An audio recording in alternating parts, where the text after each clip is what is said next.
계신데 우리가 쓰는 언어에 사실은 되게 스며 있는 어떤 뭐 장애 차별이나 뭐 성차별, 종차별 이런 표현들이 알게 모르게 되게 많잖아요. 근데 이제 인권, 동물권, 기록 활동가니까 혹시 글을 쓰실 때 좀 그런 부분은 어려움이 없으신지? 동물에 대해서 쓸 때는 정말로 그런 걸 많이 느껴요. 음, 도축이라는 것이 사실은 동물을 살해하는 일인데, 도축이란 단어는 아주 객관적인 단어처럼 느껴지잖아요. 그렇죠.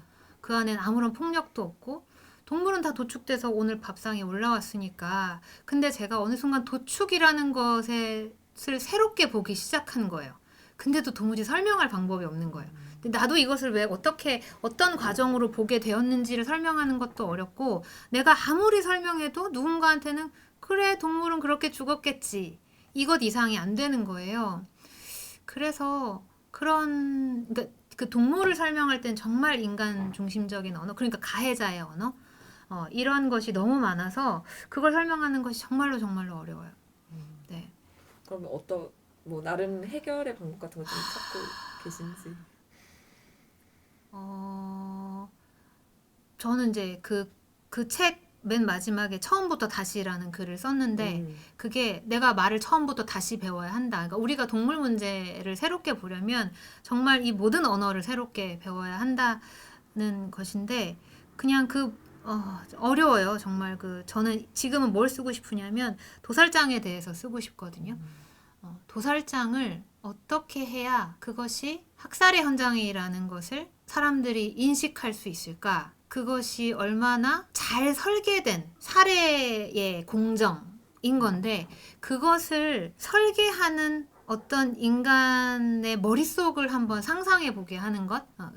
어쨌든 그런 방식이 필요한 것 같아요. 돼지는 100kg, 200kg고, 소는 그것보다 더 크고 막 500kg 이렇게 나간다고 하는데, 우리가 사람을 죽이는 것은 영화로 이렇게 보면 굉장히 끔찍하잖아요. 사람이 죽지 않으려고 엄청나게 저항을 하고, 그런데 인간보다 훨씬 더 거대한 대형 동물들을 죽인다는 것이 대체 어떤 것인지, 어떤 의미가 있는 건지, 그리고 죽지 않으려고 애쓰는 동물을 죽이기 위해서는 어떤 힘이 필요한 것인지, 근데 인간이 그것을 안전하기 위해서 어떤 기계 설비들을 만들어내는지, 그것이 거대한 공장 안에서 어떤 식으로 유기적으로 세팅되어서 돌아가는지, 이런 것을 사람들이 좀 상상해 볼 수 있으면 좋겠다. 저도 못하지만, 그래서 저도 한번 좀 도살장이라는 것을 구조를 한번 생각해 보고 싶다. 그리고 그런 글을 좀 써보고 싶다. 이런 생각이 드는데, 이게 너무 어려운 것 같아요.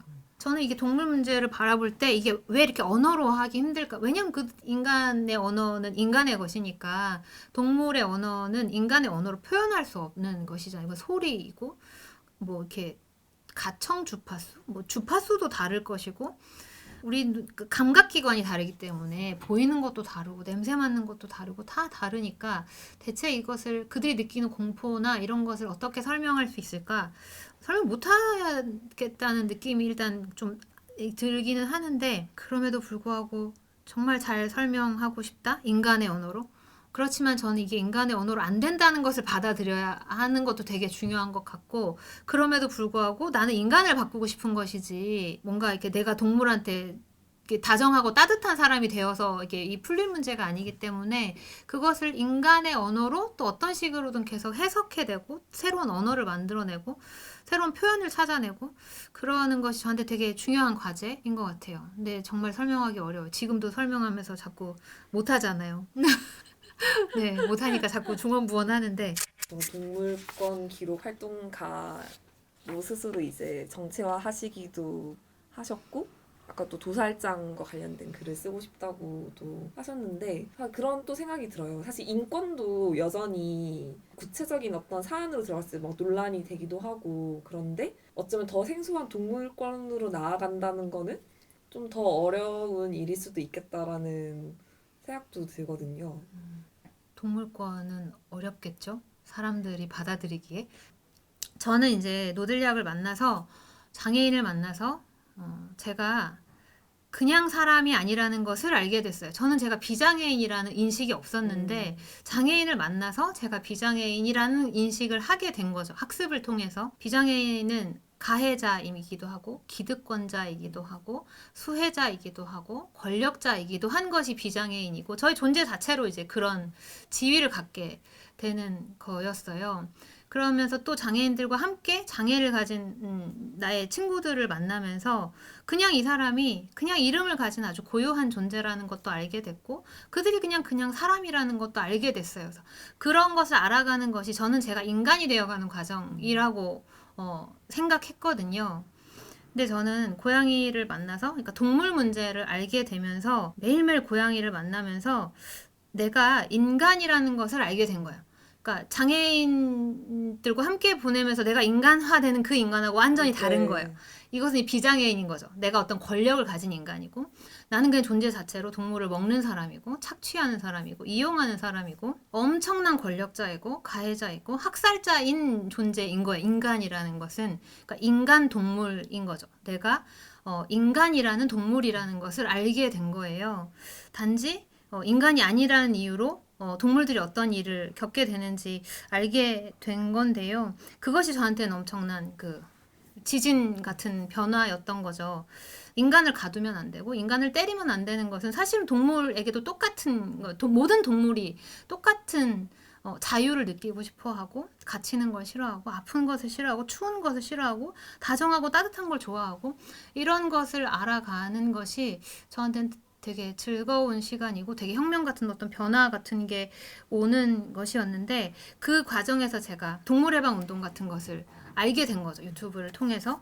동물권 단체, DX이라는 단체가 직접 행동을 2019년, 20년에 굉장히 많이 했는데 뭐 이마트 정육 코너에 가서 포장된 포장육에다가 국화를 올리고 애도하고 노래를 부르고 발렌타인데이에 우유와 초콜릿 이런 것들이 생산되기 위해서 우유가 생산되기 위해서 어미소를 가둔 채로 계속 임신을 시키고 새끼를 빼앗고 젖을 빼앗는 그런 과정, 어떤 고통의 과정, 감금의 과정 이런 것들이 있기 때문에 이런 착취를 그만해야 한다. 우리가 뭔가 사랑과 이런 것을 위해서 발렌타인데이가 있지만 사실은 이것을 위해서 수많은 소들이 착취를 당한다. 이런 것들을 드러내는 어떤 시위 퍼포먼스를 하고 그래서 여성들이 상의를 벗고 이렇게 피를 가슴에 피 분장을 한 그런 퍼포먼스를 하기도 하고 뭐 베스킨라빈스 같은 데 가서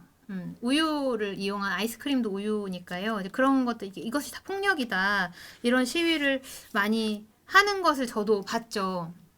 근데 그걸 보면서 저는 처음에 저것을 웃어야 되나 말아야 되나 제가 그게 막 분노가 일거나 그러진 않았거든요. 그때 당시엔 전혀 몰랐기 때문에 혹은 머리로만 알았지 그것을 저렇게 시위할 수 있다고 생각하지 않았던 거예요. 그러니까 장애인이 차별받고 있다는 것은 모두 다 알지만 그래서 버스를 잡아 세우는 건 되게 다른 문제잖아요. 헉 이런단 말이에요. 모두가 저것은 너무나 과격해 이런단 말이에요. 장애인이 차별받는 것은 안 된 일이지만 버스를 잡는 것은 너무나 폭력적이고 이렇게 사람들이 또 이렇게 어떤 거부감을 많이 느끼는데 저도 그 영상들을 보면서 저건 아니지라는 생각이 한편으로 들면서 그렇지만 우리가 많이 하던 방식이네 이런 네 너무나 똑같다. 저것은 우리가 하는 것과 똑같다.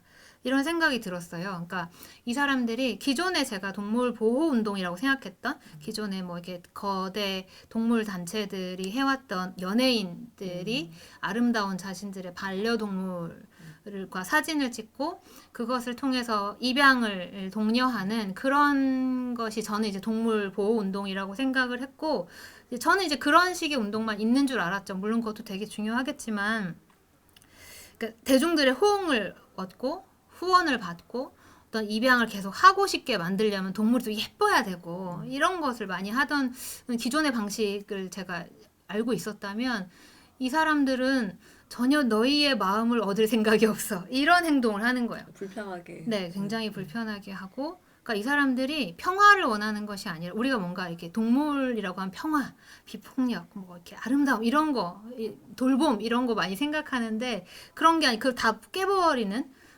우리는 그런 운동을 하고 싶지 않다. 이런 것을 너무나 이렇게 보여주는 그런 방식이 우리가 2001년에 장애인들이 지하철을 세우고 버스를 막고 이랬던 시위와 너무 비슷하다는 느낌이 들었어요. 어떤 목적이 있다기보다 어떤 질서에 도전하는 그러니까 이 평화를 깨고 싶어하는 불화를 원하는 그러니까 싸우러 온 사람들의 어떤 모습 그런 게 느껴져서 저는 좀 좋았어요. 저희 남편하고 같이 그 영상을 봤는데 저희 남편은 저것은 별로 별로 사람들이 썩 좋아할 것 같지 않은데 이런 말을 했는데 저는 그렇지만 나는 좋은데 이러면서 봤거든요. 아마 사람들도 되게 여러 가지 생각이 들었을 것 같아요. 근데 저는 그 방식이 주는 울림이 있었어요. 저 사람들이 분노를 표현하는 거구나. 그러니까 사람들의 마음을 얻으려고 하는 게 아니라 자신들의 분노를 표현하는 것이구나. 그래서 제가 그 영상을 보면서 저 사람들이 왜 저걸 하는지 알고 싶다. 이런 게 있었어요. 그래서 그 DXE가 하는 활동들을 다 찾아가 봤거든요.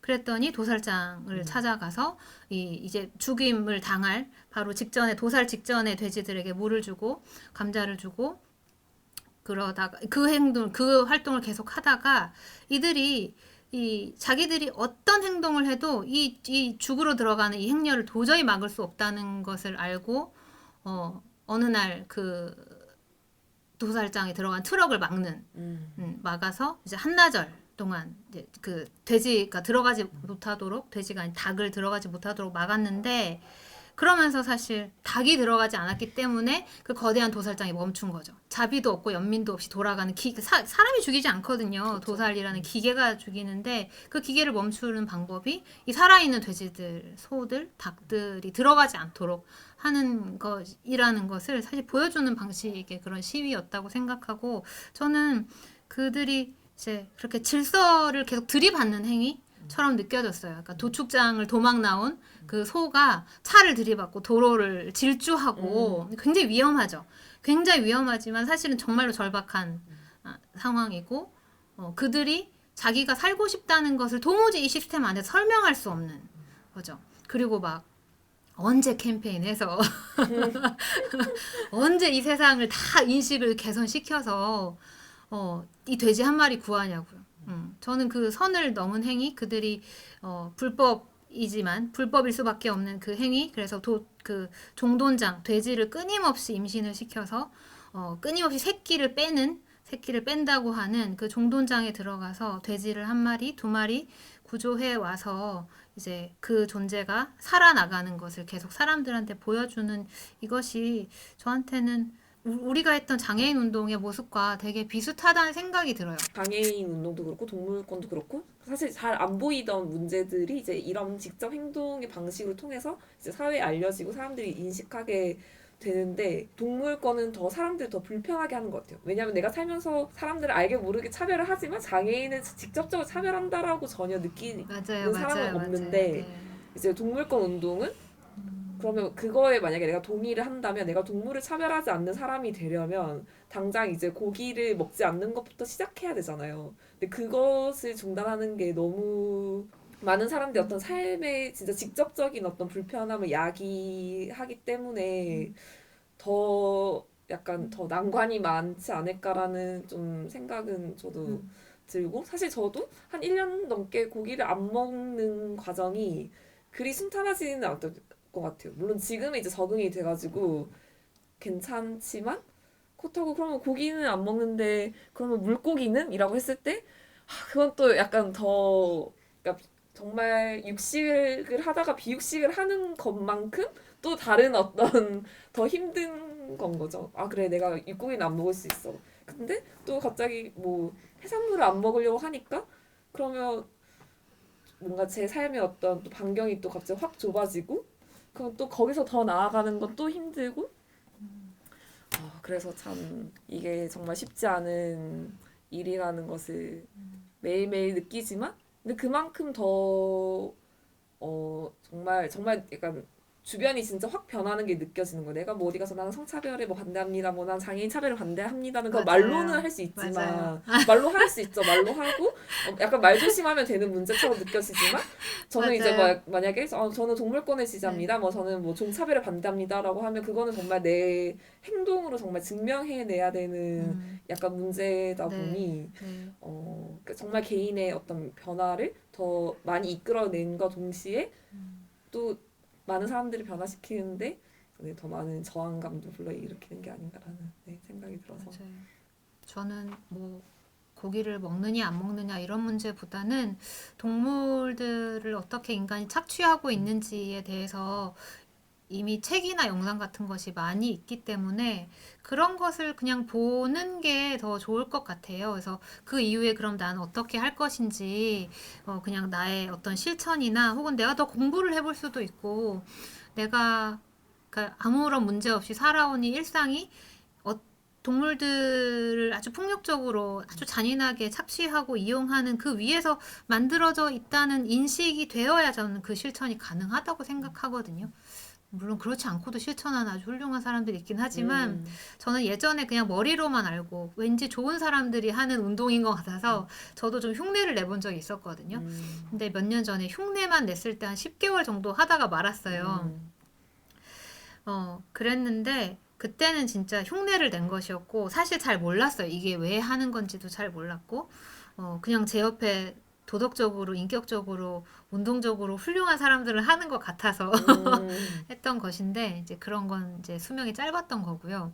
저는 그렇게 절제를 잘하고 이런 사람이 절대 아님에도 불구하고 동물 문제에 대해서 이렇게 책을 보고 공부를 하고 제 옆에 또 아주 제가 사랑하는 동물도 있고 하면서 되게 자연스럽게 이루어졌던 것 같아요. 그러니까 어떤 불편함이 계속 생겨났지만 그 불편함도 너무나 이제 제가 선택한 것이기 때문에 되게 좋았어요. 그렇게 내가 불편할 수 있다는 것이 그런 불편함을 내가 선택했다는 것이 불편한 만큼 제가 새로운 것을 알아가는 그런 재미가 있어서 굉장히 또 기쁘니까 할 수 있었던 것 같아요. 그게 아니면 못했을 텐데, 네. 그리고 아까 그 윤정 씨 말하니까 생각이 났어요. 그 인간 중심적인 언어로 네.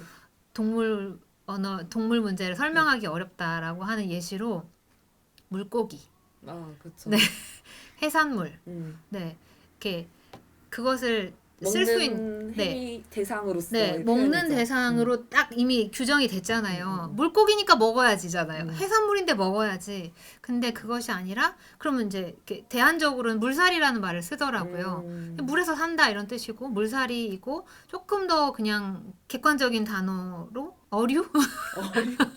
이런 표현을 쓰긴 하던데 어쨌든 새로운 단어를 만들든 무엇이든 간에 기존의 단어가 담고 있는 인간 중심적인 게 있는 거죠. 그래서 제가 해산물을 먹지 않습니다. 이 말은 좀 해산물이니까 이제 먹어야 될 것 같잖아요. 네. 근데 그런 것을 설명하는 것도 참 어려운 것 같아요. 제가 해산물을 먹지 않기로 했기 때문에 저에게 더 이상 해산물은 해산물이 아니거든요. 그러니까 물살이란 말을 써야 되는 거예요. 근데 물살이란 말은 사람들이 모르잖아요. 네. 그러니까 물살이를 먹지 않기로 했어. 이것도 좀 어색한 거예요. 그렇다고 한 번도 써보지 않는데 어류를 먹지 않기로 해서 이것도 이상한 거예요. 그러니까 이것을 설명하는 것이 참 어렵더라고요. 단어를 새로 써야 되는 것이니까 어려워요. 네, 정말 인간 중심의 네. 어떤 질서나 뭐 이런 걸 좀 보여준다는 생각도 들고 근데 한편으로는 좀 기대도 되는 것 같아요. 그러니까 지금은 이제 저희가 말로 하는 것도 정말 어려운 거지만 근데 이제 그동안 이 책을 통해서 보여주신 60편 정도의 글이라면 왠지 홍은정 작가님은 그거를 뭔가 해내실 수 있을 거라는 약간의 세상에. 기대감이 네.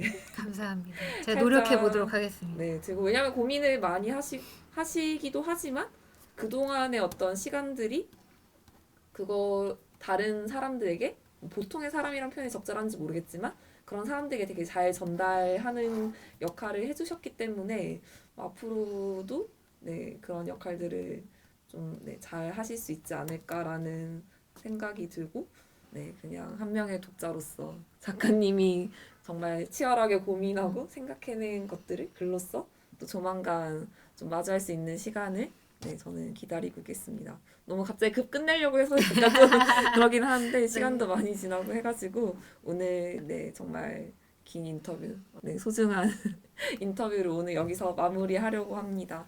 네, 이상 인터뷰를 하정이었습니다. 감사합니다.